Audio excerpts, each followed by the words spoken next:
Good morning, good morning. It's good to see so many smiling faces. Welcome to South by Southwest EDU. My name is Joshua Mesnick, and I'm going to be the moderator today for this topic, which is what makes us human and preparing young people for the AI age.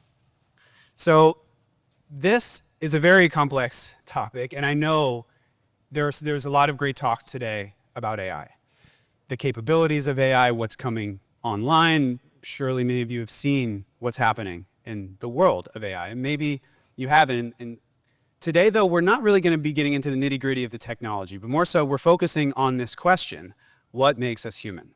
And then in the context of education, how can education prepare young people to live in the new world that is being built in this moment and that is coming real quick? And in a way, we were chatting last night, it's already here. So for me, this question feels very salient as I reflect on my own life. And as a panel, we've been talking over the weeks, kind of preparing for this, and we're realizing this question is just as relevant for us as it is for young people. You know, I'm a filmmaker, and over the past couple years, I've seen some pretty cool AI-generated films. So then I asked myself, well, am I a filmmaker? If it can do that really, really well, you know, okay, cross that off the list. I'm a writer. Okay, well, you know, it's doing that pretty good. Okay, never mind. I'm an educator. Okay, it's making some great lesson plans. It has the ability to kind of uniquely one-on-one create. So you get where I'm going with that. It in a way, the question of who am I? What's my unique human quality that I bring to the world? That question has always been important, but it's really coming and bubbling up to the surface in this moment, in the context of an AI age that we are sitting in right now. And I'm joined by an amazing panel, which I'm very excited to introduce to you today, to try not as much to put a thumb on and identify what makes us human. I think that might be too limiting, because maybe who we are is more vast than that, but there is a concrete, we do have an intention today to find a pathway to the heart of the matter that is there. That's not just an idea. We want to find a pathway in concrete ways that we can address the deeper aspects of what makes us human in education, again, in the context of living in an AI age where a lot of how we define ourselves today, what we do in the world, how we educate, what we're preparing young people for in the future may not be relevant in 5-10 years or maybe sooner. So with that, I wanted to introduce our amazing panel today. To my left is Heather Malin. Thank you, Heather, for being here. Thank you. Yeah. So Heather is a director of research at the Stanford Center on Adolescence and the author of Teaching for Purpose and an author of Teaching for Purpose.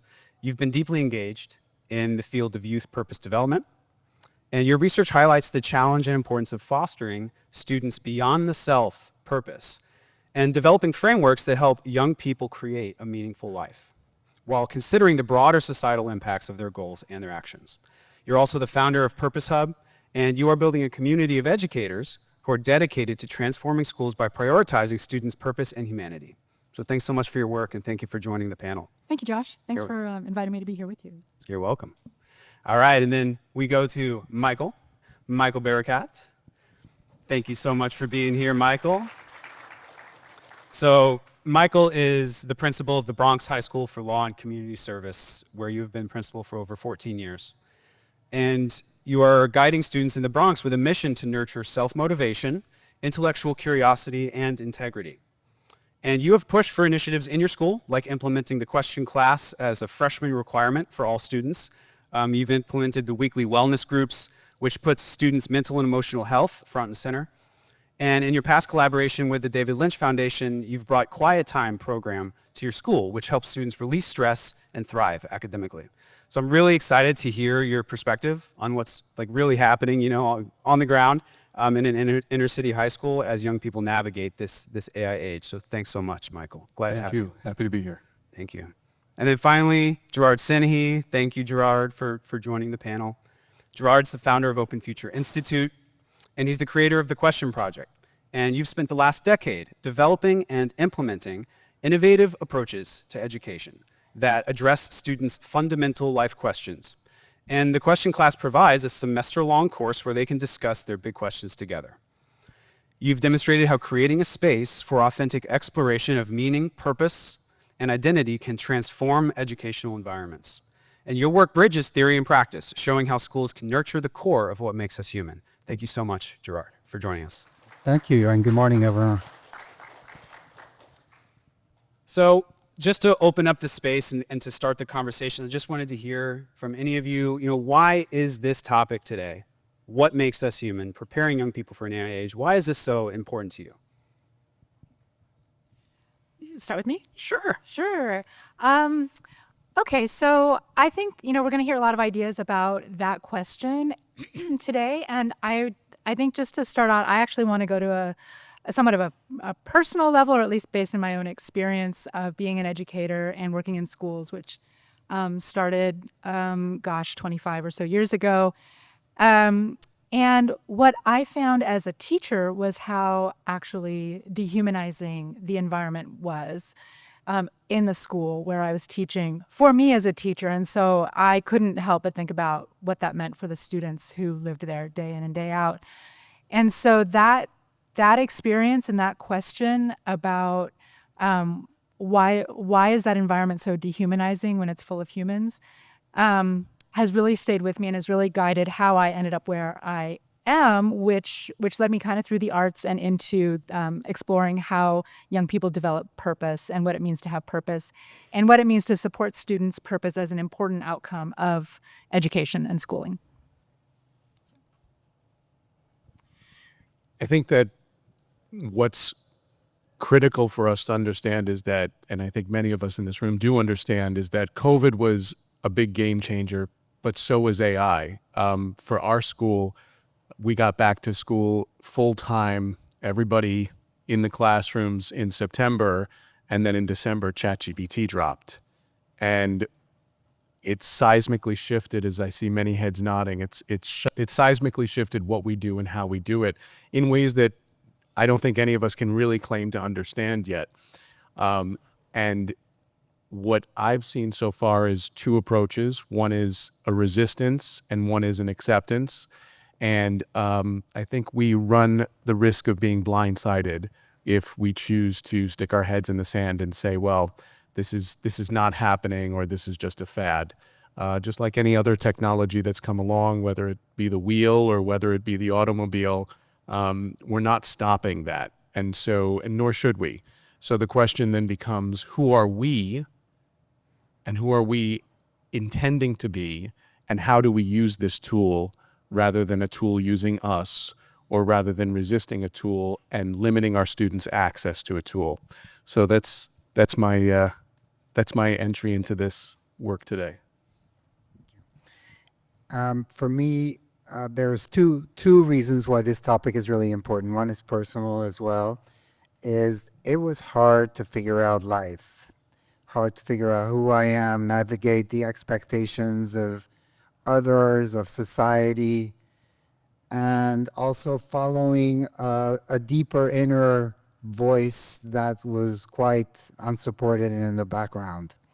And I think today it's even harder for young people because it's a much more complex world. My generation, my parents were from Iran. They would tell you what life was about and you would just follow, the path that was laid out for you. Now it's much more complex. So that's one reason.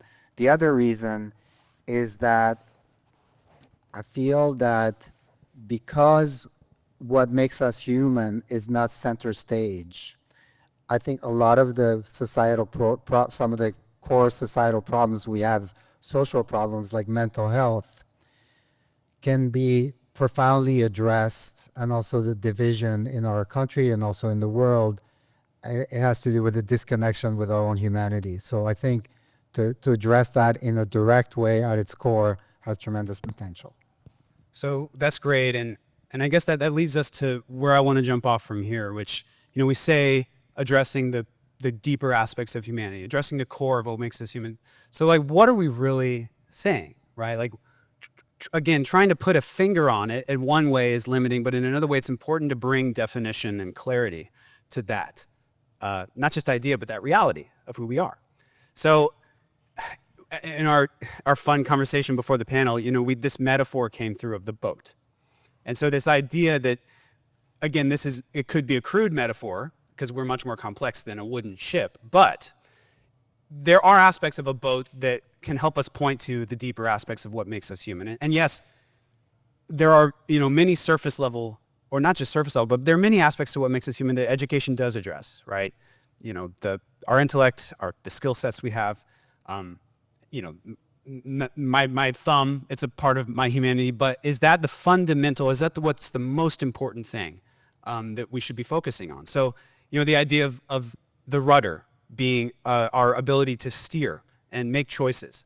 The idea of an anchor rooting us and connecting us into something deeper, something that keeps us stable. The idea of a sail, which is our creative, adaptive capacity to use the incoming information and resources and winds that comes into our life to propel us forward, to give us locomotion. And then the aspect of the compass, that idea of a navigating tool, the inner North Star, a sense of purpose and direction in life.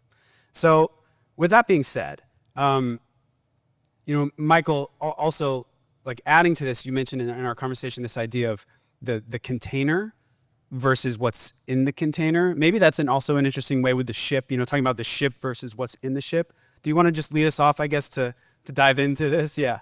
Yeah, sure. I mean, as a career educator of young people, what I'm finding is that the system that I'm a part of is a system of transaction. We give input, we measure output, and the cycle goes on. And ostensibly, we're creating civilization. We're creating young people who will go out into the world. But when we're doing these things, are we asking ourselves, who are the young people that we're adding to and then measuring? And I think that's where our conversation begins. Rather than talking about what does the upholstery of the ship look like and who's on the ship and what paint color does the hull have, we're really talking about what are the basic, underlying, fundamental, and foundational pieces of our humanity that, one, connect us all, and two, actually change the human being that we're attempting to enhance or that we're attempting to contribute to society. So oftentimes we have a very transactional way of dealing with our students. And what we're seeking is to say, there's nothing wrong with what we're doing necessarily, but we're missing something. And I don't know if you felt this in your work, but I certainly have in mine that we do everything the way we're supposed to do it, and we even get the outcomes we're supposed to get, and yet there's something else missing. There's something else that we're not addressing, and that is what we're defining as humanity, the actual core of who a person is and who a human being is. And so when we can look at all of the things that we're adding and measure all of the things that are coming out of our students, those are great benchmarks for us to have. But we also have a deeper humanity, a deeper level that is really the construction of who a person is. And we're interested in addressing those aspects of a human being as well in the educational process. And I think that's the difference for me between a transactional relationship with our students and our staff and a transformational relationship. Yeah. Does anyone want to note on that? Yeah, because this then brings me to, addressing something as, you could say, unformed as a compass, a sense, a feeling of purpose. And Heather, you've done a lot of work researching this field. So tell us, what have you learned regarding students' sense of purpose right now? So I like the boat metaphor. It gets used a lot in the world of purpose and what we mean by someone having purpose. And so in actually doing the research, I actually have come to see purpose when we think about the boat metaphor as, so we think of purpose actually as the integration of different aspects or dimensions. And when these different aspects are integrated and come together and are fully developed, that's when a person can sort of be on course and be thinking about life with a sense of purpose or as having a purposeful life. And so actually you say the compass, I'm going to get back to the compass, but I also think about integrating those parts. So there is a kind of a driver or a propeller, which I'll get to a little bit. There's a rudder, which you talked about, but I think, purpose talks about being kind of steered by this beyond the self, desire to contribute to the world beyond the self, and that maintains us on course. And other parts, but I think, then going to the compass, what I really see is the compass is we think about those values, the values that tell us who do I want to be in the world? What kind of person do I want to be? And, we use values, those are words, but they really, if we can attend to those ideas about who we want to be and how we want to be in the world, that's kind of the compass that if we can develop that, we gives us that sense of direction that can keep us on course. So that's what I think. Yeah. Yeah, thank you. So then, Gerard, I want to feel into some of your perspective on this. We haven't touched on the anchor yet, but anything that's popped up for you, I guess, regarding maybe that side of it, the depth of who we are, but anything else you want to add to this? Yeah, I guess first, what comes to mind is that it's easy. I really appreciate Heather's point here, because it's easy to take one piece out, like identity, and treat it, like Michael was saying, as something overly concrete and transactional. It's like define your identity and then you have it, and then reduce and then miss the part that we are whole human beings and we need to integrate and engage the whole human being. So I think as an example here in terms of applying it in public schools, we bring this question class to students in public schools in New York City, and it's a journey of engagement through life and with their humanity. It's not directing them to specific outcomes. It's really allowing them to shape their own paths and define their own paths, and having the space to think for themselves, to connect with who they are, and to really take their future, feel that their own lives and future is really in their hands.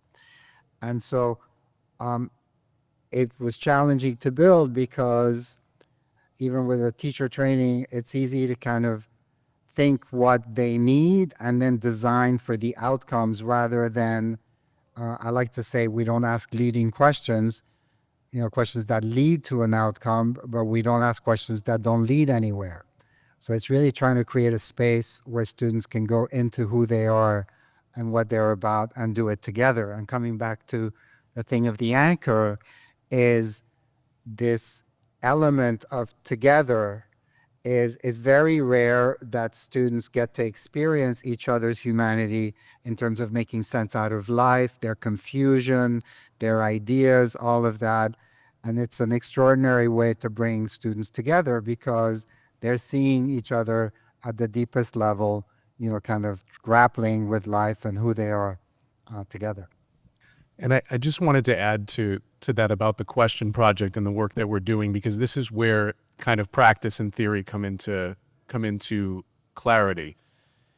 What we found is that what unites all of our students is the questions they're asking about about their humanity. Who am I? Why am I here? I mean, I don't know if any of you have answered that question. I certainly have not.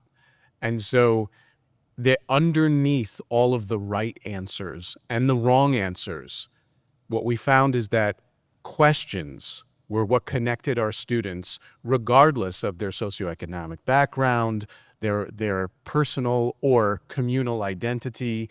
And so oftentimes in schools, we're trained to prepare students to answer questions.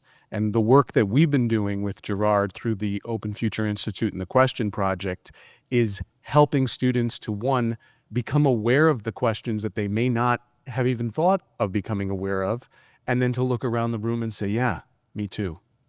I have the same questions that you do. And when we reach that me too moment, you too moment, when we can look at each other regardless of who we are and what we stand for, but say, yeah, I haven't figured out the answer to that question either, then we finally make a connection that's authentic and that doesn't demand something of the student, that doesn't demand that they say something. You know, a lot of times we explore social emotional programs for outcomes. We want our students to be nice to each other. We don't want our students to fight anymore. We want our students to be great citizens of the world. But all of those are outcomes and their expectations. And so what we've learned is that by pausing for a moment, giving students a class, an opportunity to ask questions that they will not have the answer to, and they're not expected to have the answer to, but just the action of questioning who they are and why they're here and what that means both internally and externally as they connect with other people, that is where we've been able to find common ground. And that's where we've been able to engage humanity within the structure of a comprehensive high school that's fairly traditional. Yeah. So I want to continue this strand because these questions, they arise specifically in the question project, but they may arise outside of that, of course. And so, Gerard, I know you've developed a framework for preparing teachers to have a conversation and to create a space where a question may arise that's deeper. Could you tell us a little bit more about how you help prepare teachers to handle those kind of conversations? Yeah, so in terms of preparing teachers, one of the fundamental pieces is really about that it's a human engagement rather than this transactional piece that you're saying. I really appreciate this distinction because even as trainers of teachers with my team, I see sometimes that we go in there thinking we're doing something for teachers, 2 teachers or 4 teachers. How many of us have been in conferences where you're asked to do an exercise, turn to the person next to you and share something, and it's an exercise that has a certain outcome, but the vulnerability of really not directing it to that specific outcome, but really creating that space is really key. So one thing, after 8 years of working, we identified 9 core competencies. And to give you an example of one, core competencies for engaging students' humanity. One is empowering students' agency. Now, we've heard a lot about agency, but we explore that from 3 lenses. One is, what does that mean? Understanding agency. What does it actually mean to really empower students' agency? It's not just giving them choice. It's not just giving them agency over their learning, but it's really the depth of engaging them with their own lives, with their role as citizens, their future. That's the level of agency that we want to try and bring to life. Then there's doing, is like, how do you do that? So we have understanding, doing, the methods that support that. And then most importantly, on a human level, is being. How as a teacher can you show up in ways that will support the agency? That part, if you think about teacher training, this being part is the part, just like with students, is the human part that's left out. And it's left out because it's complicated to design for. It's easy to make mistakes, or to design it in ways that are overly, leading people to certain ways of being. So it's really creating that space. Yeah. Thank you, Gerard. So I want to bring now this conversation we're still kind of touching on the concrete ways that we can support young people in this, and I want to bring back into this AI age element here to contextualize this and to make to feel that sense of urgency. So Heather, I guess as this technology becomes increasingly able to do tasks and fulfill roles that were previously reserved for humans, what aspects of human development become the most crucial to nurture?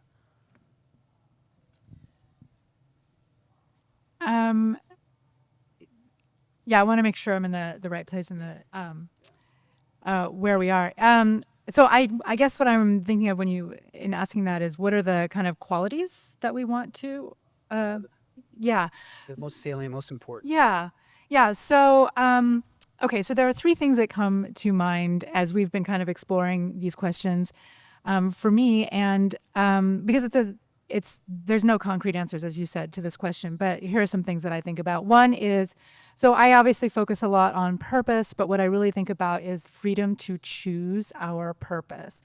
And the reason this comes up for me, and these are all ideas to kind of keep exploring, but the existentialists, it responded to a moment where humanity was really in question, and which was the Holocaust. And so people like Viktor Frankl came up with this idea about what it means to be human, which is ultimately we have the freedom, even if all of our freedom is taken away, we have the freedom to choose who we're going to be in the world and what our purpose and meaning are going to be. And so I think in the same sense, when we're seeing AI take over a lot of our functions and our roles in society, as you were talking about, what is that, that capacity to like define our purpose is going to have to evolve and flow, but be available to us as humans, as individuals. A second one is the human connection. And I know we're going to come back to this again and again, but just really, I think that's not an unusual idea to anyone here, but just like the capacity to connect as humans. And also I think of this in terms of, especially when I think about young people, is social responsibility and the capacity to see myself as someone who connects with, but also contributes to and creates the world that I live in. And how am I going to be able to do that? And how do I address that in an age of AI? Again, a lot of creative functions are being taken away, but they're not all. And so we still have to create the world. And so how do we think about, in terms of humanity, in terms of youth development, how they become the people who are going to create the world that they live in? That comes from their humanity. And then the third one that comes up for me is imagination, because again, as we're talking about, one of the important things is the capacity for AI to take over producing creative products, but that doesn't replace what goes on, the experience of creating and imagining and what the human mind is doing. And so that goes to my own background as an art teacher and exploring with young people, with children, how art making impacts their development and their mind as they're growing. And AI is not taking that away. We still need that capacity to imagine and externalize what we imagine and create the world in that way. And so those are the three things that come to mind for me when you talk about what qualities we need that make us human. Yeah, thank you. So, and I appreciate that, because now, so we get into the concrete, and as we then move that microscope out. We were talking about sort of these macro forces. There's forces of gravity and forces of resistance. A push and a pull. And so I want to explore. What forces, for one, pull, let's say, education away from this deeper, more fundamental place? What pulls us out of this and has us maybe address more surface level aspects of our humanity? I'm just curious, as a panel, like, what are you seeing in your research or in your work? What forces are out there kind of pulling us out from this discussion? Yeah, I think the first is, as adults, messaging and getting comfortable with the idea that there are certain boundaries that are still in place. What I mean by that is, we are the creator of the AI. The AI is not the creator of us. AI is a technology. It is not a replacement for humanity. These are ideas that are out there, and they're certainly, there are ubiquitous examples from science fiction. But we have to, if we're going to engage with the technology, we cannot start from a place of fear. And so a lot of the conversations that we've heard over the past 5 years have been conversations about replacement. What can I do that I no longer have to do because AI can do it for me? Which is great. It's great when I want to make something up and it'll do all the calculations for me and create a nice plan. And those are wonderful aspects. But when we're messaging to our students, I think it's really important that we message that AI, like any technology, is a tool to enhance or augment what they are doing, not to replace what they're doing, and certainly not to replace who they are. We saw this happen with social media, where we were told when social media first came out, MySpace, for those of you who were there, that we're all going to get connected. The whole world was going to be connected. And now we know all these years later that, as a matter of fact, many of our kids are disconnected, even though they're constantly plugged into their technology. So something didn't work. The bill of goods that we were sold about social media being the great connecting agent, and don't get me wrong, it's great to see pictures of your relatives halfway across the world in milliseconds and be able to talk to them without, for those of us who remember the cost of a long distance call. But we have so much data that shows us that the social media that we all thought was going to connect us has disconnected so many of our youth, especially our teenagers. And so working off of that model and understanding that we have that information and we have that data, it's really important for us to move forward with our relationship with AI and our discussions with our young people in terms of AI as an inclusive discussion rather than exclusionary discussion. We're not replacing humanity. We're not replacing people. We are enhancing the work that they're doing, and we're starting to introduce them to a potential thought partner. These are the kinds of conversations and these are the kind of avenues that, if we start approaching AI from these directions, might start breaking down some of the fear, the worry, and the distrust that students are going to be replaced and humans are going to be replaced by AI. Michael, weren't you given, there was an option to kind of cut off it, ChatGPT, or welcome it? And you welcomed into your school. Yeah. So Bronx High School for Law and Community Service is a New York City public high school. And the policy of the New York City public high school is that ChatGPT is banned behind a firewall.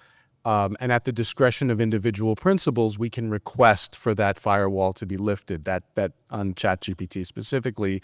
And I and others of my colleagues have done that because our concern is that if we don't, number one, we're not preparing our students. And number two, we are propagating that fear of a technology. And while anything new has trepidation and has anxiety that goes along with it, to back away from that anxiety or to underscore that fear, I believe does a disservice to our students. Thank you. Anybody else want to comment on this, that force that's pulling us away? I think part of what pulls us away is that there's an ethos of really making things very material and concrete. Too much so that social emotional learning, which is meant to address the inner lives of students, is addressed as teaching a set of skills. And so I think that, and as, a young man growing up, it's so easy to start to play a role and to start to act in a particular way, develop a self-image. And all of that is what kind of disconnects us. That's why social media creates so much mental dis-ease, because it disconnects us from who we are, because we're concerned about some outer image. So I think that the momentum of all of that is what disconnects us as well. Thank you. Heather, anything? I think I'll just throw in something that kind of starts to tip the question, because I do think, one of the things we talked about was kind of a conservatism in the education system as an institution, and that there are a lot of forces, but one I think of is how maybe a political and economic system that we have kind of pressures parents to push for some keeping things the way they are. And so that on the one hand kind of prevents change, but on the other hand, one of the things I noticed as we're coming out of COVID is, or as we went through COVID, it was how absolutely resistant we were to allowing the technology that is there to find a place in really transforming our education system. We cannot get rid of a human teacher in front of human students in a space together, even when we were basically required to as an entire world. So on the one hand, I think there's this kind of reluctance to do what Michael's talking about doing, which is embracing the technology and seeing what it can do for us.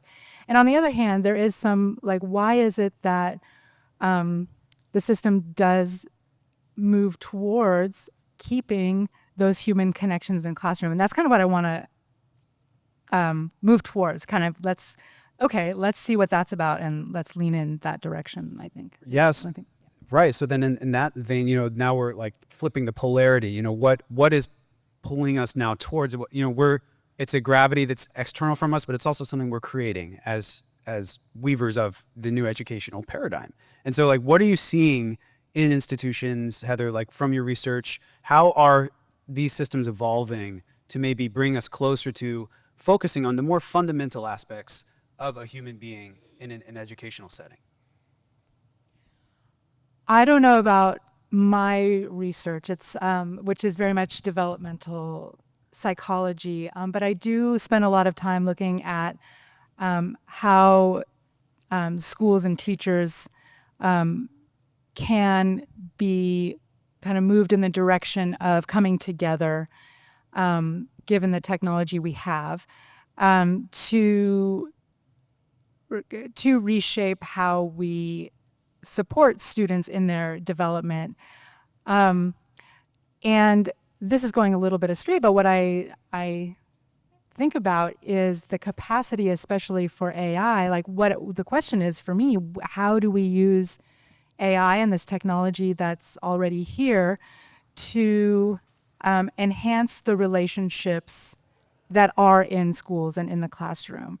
And I especially look through the lens of purpose development and the kind of work that Gerard and Michael are doing, and some other organizations are doing to engage students in these questions about life and meaning and purpose in the classroom, and as a way of supporting purpose development.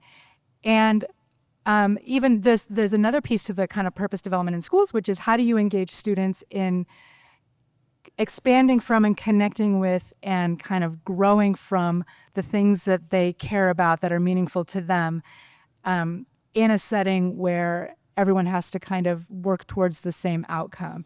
And I think AI there's potential there, for example, as a resource to give that role to the technology.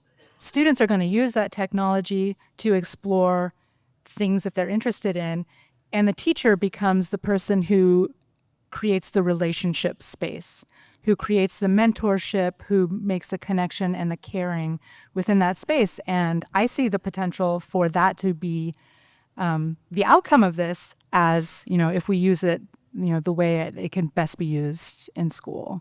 Right. And so that now brings me to like this idea we were also speaking outside of the panel around. It's not in this with a research tool.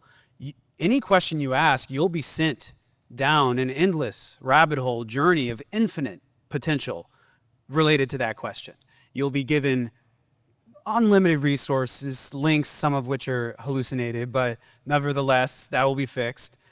But really, the quality of your question becomes essential in terms of where your attention is now going to go. And again, as a AI serving in this way as an augmentor of our intelligence, as a tool to take us into these pathways of knowledge. I know, Michael, you sort of brought this idea of it's, the question versus the answer. And again, back to the force that's pulling us closer. It seems like, in the context of this panel, like in this time where we're asking these questions, it seems like the questions are sort of pulling us deeper. You want to talk more on that? Yeah, absolutely. I mean, we're solution oriented, we're answer driven, and we got that way honestly. And no one is saying throw the baby out with the bathwater. I don't think we should shy away from giving students opportunities to learn about the world. However, we're faced with a new dilemma that we haven't been faced with heretofore. In the past, the difference between humans was the difference really between humans and plants, the difference between humans and animals. We didn't really have to challenge ourselves to ask what was the difference between my GPS and me. Like, it just kind of is obvious. But now we're on the precipice of a technology which will challenge that question, challenge the question, who we are and how are we different from an intelligence that will soon purport to be more intelligent than human beings. And so it becomes even more important for us to ask the question, what does it mean to be human? And juxtapose that question to what does it mean to be a technology that a human uses? And never before has it been so necessary for our students to explore their humanity. And I think to your point about being pulled, we see it. It's happening. There's extensive polarization throughout the globe, politically, socially, economically. There's technology on the verge of and already with us that is far beyond what we could have imagined even 10, 20 years ago. And so this idea that it has now become our responsibility to explore humanity with students in a way that goes beyond being nice to each other, and in a way that goes beyond saying the right words to each other, and in a way that goes beyond respecting somebody for a specific set of traits or identity, but rather asking, are you having the same questions that I'm having? And finding that when we both don't know the answer to these big questions, there's where we find our commonality. There's where we find our humanity. And in school, we've been so fixated on what the answer is, with good reason. We need answers to questions, but we also need to create spaces where we can ask big open-ended questions that we do not anticipate answers, but rather enjoy the fact that we can all be wondering together. And that's the difference. I think that's where the difference lies between humanity and technology. Yeah, and I think also in us is this pull to go deeper into what's good and true. So the way civilization has created values and human rights, and there's a way now that I think there's a call to go deeper into what does that mean in a more nuanced way rather than holding values in a very static way. You know, to be able to, for those values to serve the deeper aspects of our humanity, the differences within us, and deal with the complexity. So I think that's part of the pull. And part of the pull also is the challenges we face. I mean, personally, when I'm challenged, I get pulled to go to reach deeper into my own humanity. And I think we have the challenges of mental health, and we have other challenges. They pull us also to dig deeper into who we are as a civilization. And in a way, you know, that's the challenges could be that wind, you know, that we then work with and adapt to. Right. And, you know, and I guess because we want to leave room for Q&A here, these questions, this curiosity that feels like it's the underlying goodness that's propelling some of that pull, that curiosity feels so essential when we go into an unknown future that, you know, if we look back 4 years, I know it's one thing, but before ChatGPT, I can't even remember what I was like thinking about in terms of like what the future would look like. AI wasn't a part of that. And then all of a sudden this one little massive moment happens and we're here with like this sense of urgency. So that's how, you know, and then since we're on this exponential curve and AI is teaching itself how to be better, and, you know, then we go 5 years into the future and it feels that curiosity is an essential element for us being open to the unknown and adapting. So I guess painting a picture of this future, I would love to just have some final thoughts before we move into a Q&A. You know, maybe I'll start with you, Gerard, and sort of painting a picture. And you know, is there a new field being created here that can address some of what we're talking about today, and plug it into the systems that are already in place? Like, what are you seeing on the horizon?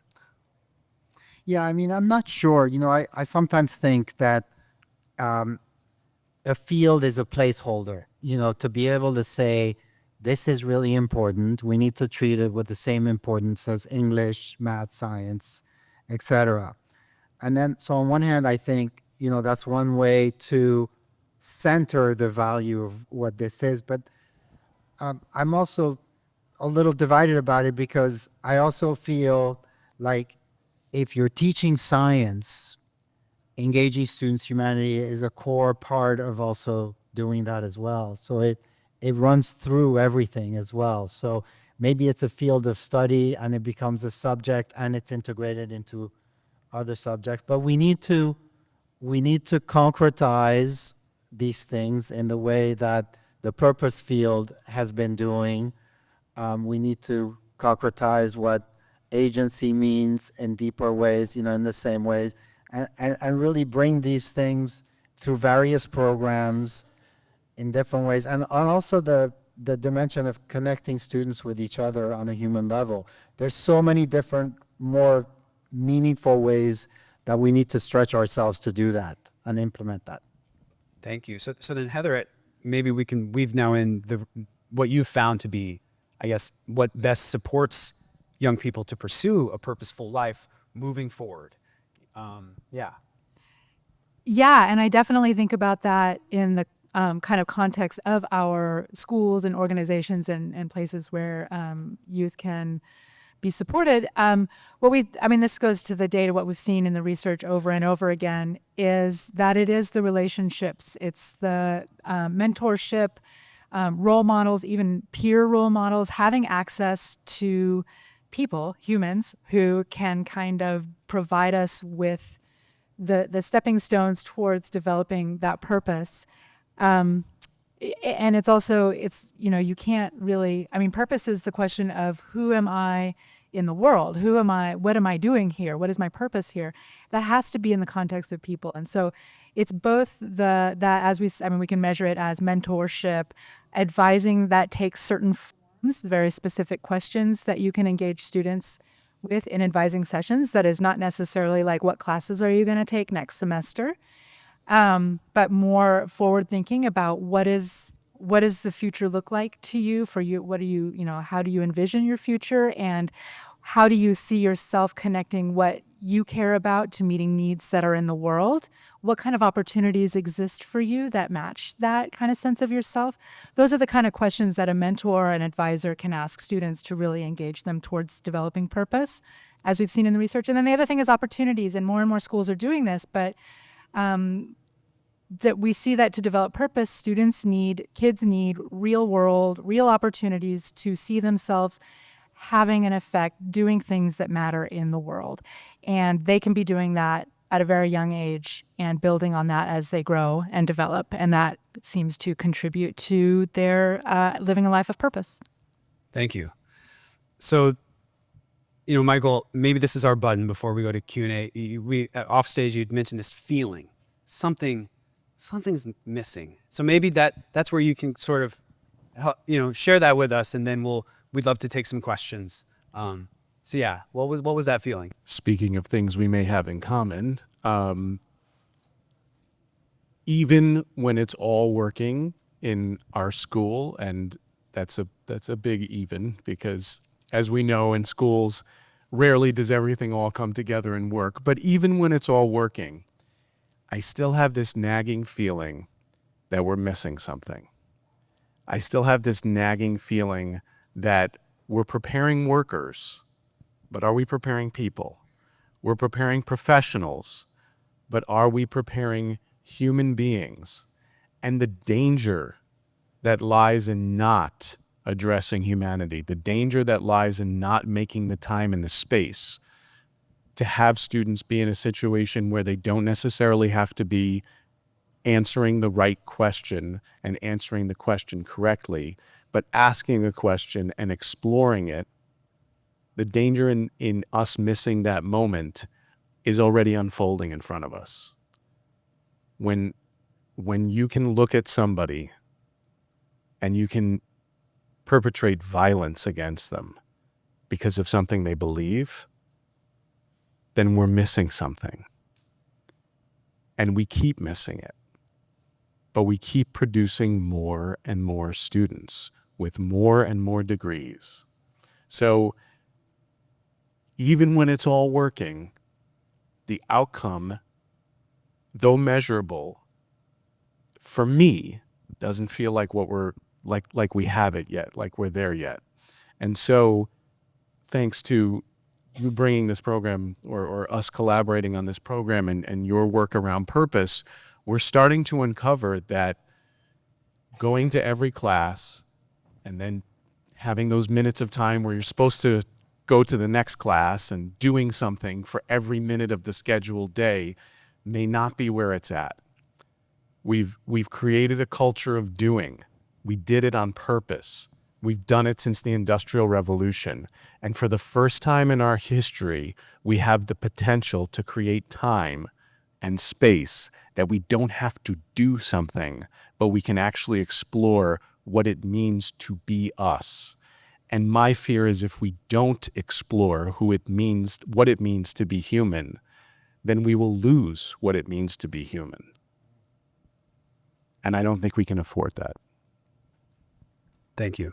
And I'm going to leave it there. Thank you, panelists, for your reflections today. And we would love to receive any questions you all have. Yes, of course. Miss, please come on up to the microphone, or if you want to be there, but it would be great to hear your voice on the... yeah, that too. Sure. Josh Burton. Thank you for all panelists. I was wondering what guidelines do you have, how do you put in place to support students in their use of AI as a thought partner? We're exploring that in our school as well. So. Thank you. We're still figuring it out. I think we're all figuring it out.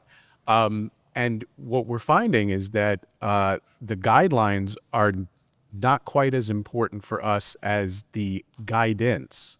So rather than, most things we say, don't do this, don't do that, don't do the other thing. When you're in a science lab, don't blow things up. Those are kind of basics. What we're finding with the students is that the cursor is kind of blinking and they're like, well, now what? Interestingly enough, the juxtaposition of the way technology has evolved has created students who are like, well, I pressed the button and it doesn't work, so now I don't know what to tell you. When I was growing up, we would start taking the thing apart, right? We would start clanging it around, banging it around, trying to figure out how to make it work. That doesn't seem to be the frame of mind that our students are coming from. They just say, well, where's tech support? My tech is not working. And so with our explorations of AI and ChatGPT, what we're finding is that we're having to actually encourage students to engage with the technology in meaningful ways. And so our question becomes through prompts. Like for instance, one of our first forays was to ask ChatGPT to help us out with literature reviews.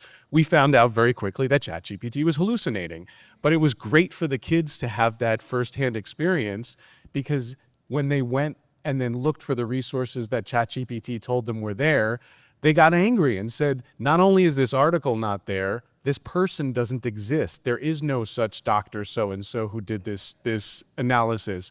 So right away, it showed them two things. One, AI is not this external overlord that's going to turn us all into Borg, and had to get a Star Trek reference in there.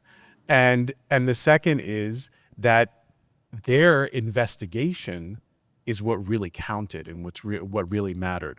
So what we're doing is more the work on the adult side to figure out how do we wrap our brains around this, and then how do we give kids guided exploration to encourage them to use the technology in a productive way or in an exploratory way, because much to our surprise, the interest wasn't even really there. The firewall came off and not everybody went running onto ChatGPT.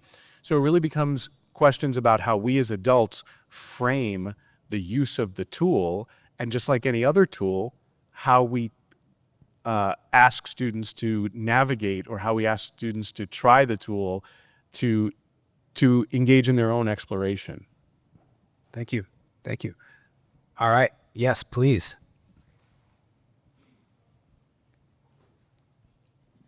Just wondering if we can get a little more perspective about the reality of doing this in this reality of education in America right now. In two mindsets to that. One, whenever we find efficiencies in our society, instead of stepping back and relaxing, we tend to just fill it up with more work. I don't know if anyone has ever read the book by Oliver Berkman, Time Management for Mortals. It's exactly his argument. It's like, oh, we made all this time, we have all this space, we have this efficiency with AI. Let's create more testing into that. We're not filling it up with reflection time. Also, a lot of what you've talked about today would fall under the category of social and emotional development. That's a no word in a lot of places right now. Those ideas about having time to reflect, to ask questions, to think critically. There's a lot of pushback right now, especially in the public education system. So how do we take all this and make use of those spaces when there's a lot of forces competing against it? Thank you. I think about that quite a bit because we're a nonprofit, our funders want us to grow, etc., and we're dealing with a system that's not conducive to that. I think that until I think there's a lack of recognition for the value and also the possibility of implementing this kind of thing. That's not what people fear. You know, people fear things around identity that are imposing things. But, you know, if people understand, we all want our children to feel a sense of their own self, to connect with themselves. We want our children to have agency. So I think some of it has to do with changing mindsets, you know, changing the paradigm. So I think my sense is it's going to take time because we need to do the work of laying the foundations for people to believe in this, to have examples, that it can be implemented well and in a way that doesn't trigger all these reactions. Thank you. I think we have time for one more question. Please, sir. Hi, thank you very much. My name is George Stein, and I'm here with two takeaways in one question.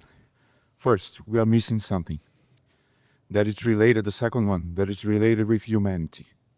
And my question is, this was true like before AI.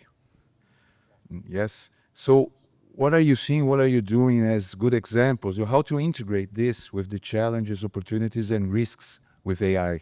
How can we find our humanity using AI? Do you have something related to that?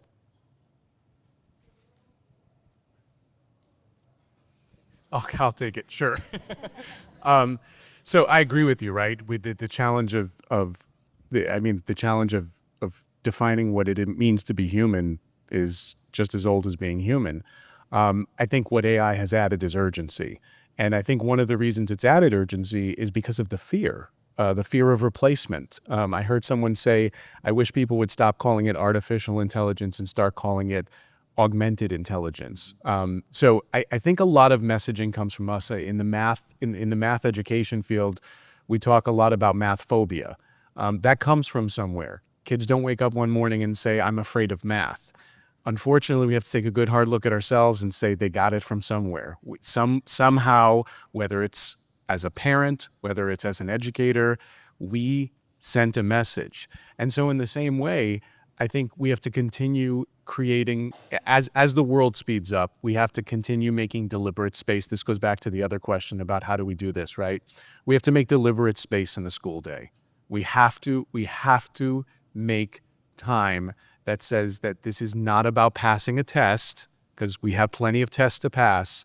This is about an investigation of self, and this is about an investigation of self and other, but also juxtapose that to the understanding that we are not going to replace ourselves with a piece of technology. We are going to use the technology as a piece of technology. I think the fear factor sometimes heightens the risk because we communicate a message of fear that somehow a technology is going to replace us. Well, then who would want to participate with that? I certainly wouldn't. So again, I think it comes back to both providing time for reflection and space for reflection, but also providing time to interact with the technology in a guided way under a primary understanding that we are the creator, the technology is something that we created. Thank you. Thank you. And that's the time we have for today. Thank you so much for joining us in this conversation. Thank you. Yeah, thank you.